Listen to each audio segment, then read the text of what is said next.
अश्वगंधा खाण्याची आणखी एक पद्धत सांगतो. काय करायचं आहे, की 1 कप गाईचं दूध घ्यायचं आहे. त्यामध्ये 2 कप पाणी टाकायचं आहे आणि त्यामध्ये अर्धा चमचा अश्वगंधा चूर्ण म्हणजेच अश्वगंधाची पावडर टाकायची आहे आणि हे मिश्रण गॅसवरती एका भांड्यात ठेवून चांगलं उकळायचं आहे.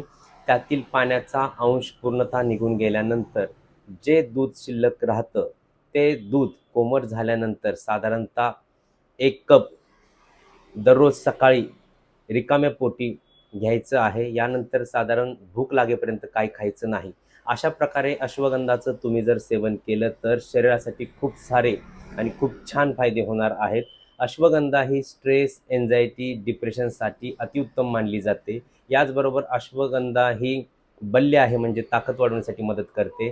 बृहण आहे म्हणजे तुमचं वजन वाढवण्यासाठी मदत करते. वेदनाशामक आहे. याचबरोबर अश्वगंधा ही रसायन म्हणजे तुम्हाला दीर्घजीवी ठेवण्यासाठी मदत करते. वाजीकरण म्हणजे मैथून सामर्थ्य वाढवण्यासाठी देखील उपयोगी पडू शकते. अशा प्रकारे अश्वगंधाचे खूप सारे फायदे आहेत. अश्वगंधा ही स्त्री पुरुष दोघंही सेवन करू शकतात. आत्ता सांगितलेला प्रयोग तुम्ही करून पहा.